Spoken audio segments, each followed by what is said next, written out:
Hey there, it's me Eden. Welcome to my channel. Today I'm going to share with you cross-dressing story called An Unexpected Summer That Transformed Me, Part 1. Which is written by my big sister, Martha. Thanks Martha for sending this lovely story. So, if you're new to the channel, then please consider subscribing. And please support my work on Patreon and get early access to the content. Patreon.com/Eden07. Link in the comment, thanks. It was June, and James Mason had just finished the last day at school. He was excited that he was going to have a whole summer to have fun with his friends, and he was looking forward to it. So, he went home, all excited. But as he entered the house, he saw suitcases packed, sitting in the living room. To his dismay, he inquired in his mind, why are there suitcases in the living room? James calls out to his parents, Mom? Dad? Are you home? A voice cries out from upstairs. Mom says yes, we are upstairs. James goes upstairs to his parents' room, locks on the door, and she says, Come on in. With a look of concern on his face, he asks his mom, Why are there suitcases in the living room? Mom replies, You are going to be staying with your Aunt Martha for the summer. Remember, this is a punishment. You knew this was going to happen. I don't know why you are surprised by seeing the suitcases in the living room. Me and your father both told you this was going to happen. Your behavior has been way out of control. I don't know what has gotten into you. But your aunt is going to straighten you out, and you will obey her and do whatever she tells you to do, and you will do it, do you understand? Mom's voice is stern, carrying a weight of authority. How are we going to send you to the boot camp that we were talking about the other night? Do you remember that? James says, Mom, you cannot send me to that boot camp. I know it's a very bad camp. They are like a military base, and they do not let you get away with anything.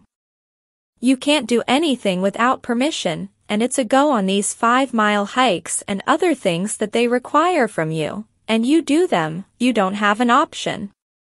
No ma'am, I really do not want to go to the boot camp. Please do not send me to the boot camp. Mom reassures James, her voice softening, that is not going to happen unless you do not obey your Aunt Martha. Do you understand me? This is your one and only chance before me and your father will send you to the boot camp for 9 months. James bows his head and walks from the room. Slowly, he goes to his bedroom and lies on the bed, and begins to cry. His sobs echo his distress, his emotions pouring out. Eventually, he falls asleep, exhausted by the emotional roller coaster. He awakens when Dad comes home from work. As Mom calls to him upstairs, supper is ready, come on and come downstairs so we can eat. Your dad is home. James goes to the bathroom and adjusts his hair and his body. He has a slender body for a boy his age. He has a few friends from school, and he loves to grow his hair long. Mom has no problem with it as long as he takes care of it. This is the reason why he went to the bathroom to brush his hair, to make himself presentable before going downstairs to his parents, who are waiting for him to come to the table to eat. Dad serves everyone the food and passes the plates to each person. He looks at James and says, his tone measured, Are you ready to start what we talked about last week, or do we need to set up your schooling to begin at the boot camp?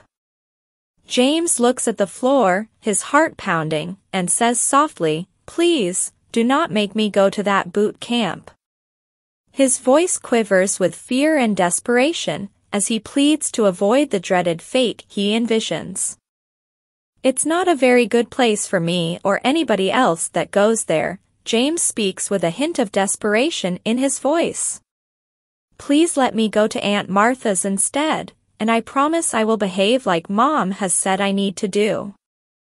Dad looks at James and says, his voice firm yet understanding, I don't know why your mother thinks going to Aunt Martha is going to fix your attitude, but I am going to give her that chance because I love your mother very much, and I respect her decision. But I will tell you this, Dad's tone becomes serious, if she calls me and says she can no longer handle you, you will be scheduled for that boot camp. You will be taking boot camp immediately, and you will be there for 9 months. Do you understand that? James slowly raises his head and looks at his father, determination in his eyes, and says, I will be good for Aunt Martha. You do not have to worry about me. Mom and Dad say, good. The suitcases are in the living room and they are packed. Aunt Martha will be here soon to pick you up and take you to her house. Also, you will be nice to your niece while you are there. She is about your same age. You will be the perfect gentleman for Aunt Martha. This is not an option for you. This is mandatory, like I said. I better not get a single phone call from her about you. Now get upstairs, get a bath, get cleaned up, and get ready to go. James goes upstairs to his bathroom and draws the bath water. He really likes taking baths more than taking a shower because he likes to soak in the tub with the bubbles. Yes, he loves bubble baths, but he does not ever want his friends to find out about that. He will do everything he can so they do not find out about it. James begins washing his hair twice, diligently following his mother's teachings. Then he uses their hair conditioner on his hair. He lets it sit for approximately 5 minutes before rinsing it out of his hair to give his hair more body, because he likes it when it has bounced to it. He then washes the rest of his body and gets out of the tub and dries off. He gets the shaving cream out of the medicine cabinet and begins shaving his face. James has never liked a beard or a mustache. He hated the hair on his face. He has told his mom and dad how much he hates it. If there was a way that he could permanently have it removed, he would do it, because it's a nuisance. James did not know that electrolysis and laser hair removal were available to help him remove all of the hair that he did not want on his face. His parents never told him about it at all. After drying off, James gets dressed, putting on a nice button-down shirt and dress pants. Not that he can't wear jeans, but he wants to make the impression on his parents that he is going to be the perfect gentleman for Aunt Martha. He's going to be taking his games, having fun, and doing what he wants, believing that his parents won't really send him to boot camp. But he has to pretend like they will. A car pulls into the driveway. It's Aunt Martha. She knocks at the door, and Mom opens it, welcoming her in. Mom asks, "How was your trip coming to the house?" Aunt Martha replies, "It was good. I just wish that Karen would have come with me, but she said she wanted to go to her friend's house. I told her as long as she was home by 10 p.m., it was okay. And it was okay, with their parents, that she goes to their house. She knows the rules, and so will James. You will have permission, not only from me but from that person you're going to visit with. That is okay, for you to be there. You will never be at a house without a parent in the house. Do you understand? If I catch you going to a house without my permission, I will use a demerit system for you. Once you have amassed 2 demerits, I will be calling your parents and giving them a full report. So, do you understand me? You will listen, and you will do what I tell you to do without question. If not, I will slowly add punishments to each demerit that you earn. James looks at Aunt Martha, knowing he cannot look at the ground or avoid her gaze when answering.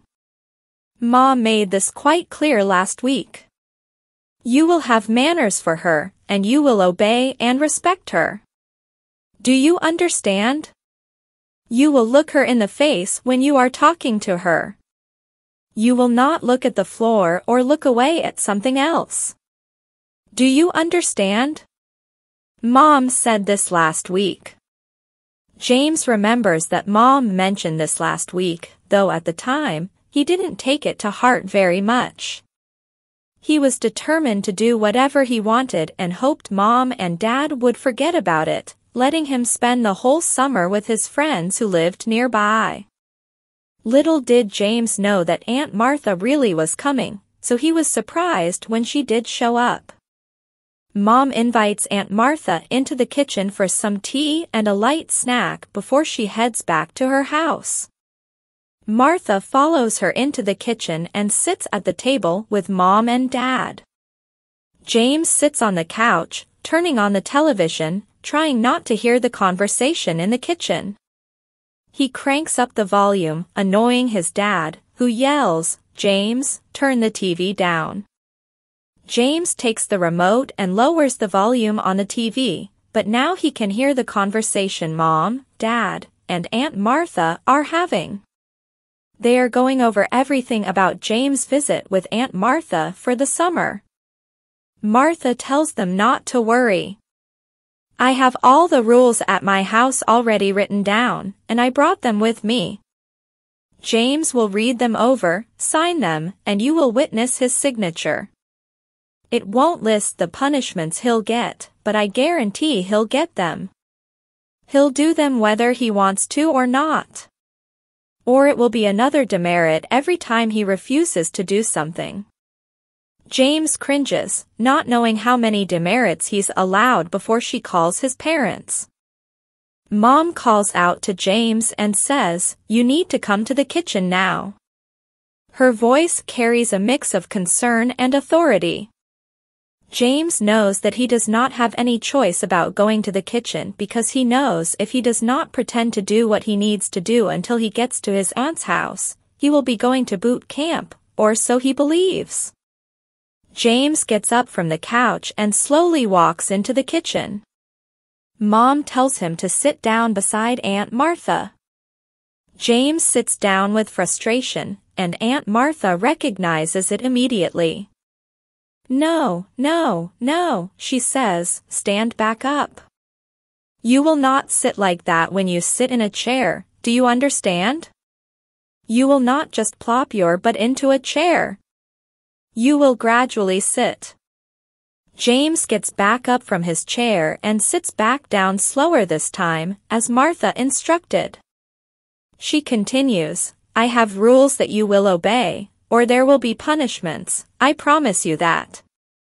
And if you do not do the punishments that I tell you to do, it will be a demerit. When you have earned 20 demerits, I will make that call to your parents. Do you understand me?"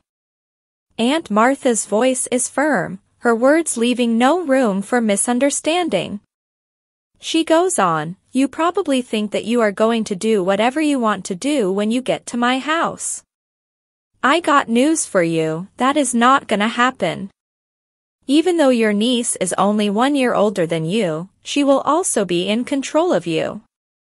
She will tell me when you have violated a rule, and then I will debate if it earns a demerit or not, and a punishment, again she says, do you understand that?" James looks at her and says, his voice a mix of resignation and understanding, "Yes, I understand. I will listen to what you and my niece Karen say." With Aunt Martha satisfied with his reply, she continues, "This is a list of the rules that you will all be at my house. I need you to sign, and your parents will witness it. So you will not come to me later, saying that's not my signature or I did not agree to this, because by saying this, you do agree to it." James looks over the paper that Aunt Martha hands to him and begins reading the rules. That's all for now. See you in the next video. Till then, take care. Oh yes, next part of this series will be published soon. So, please subscribe to my channel. And to get early access to the content, visit my Patreon page. patreon.com/Eden07. Link in the comment and description. Thanks.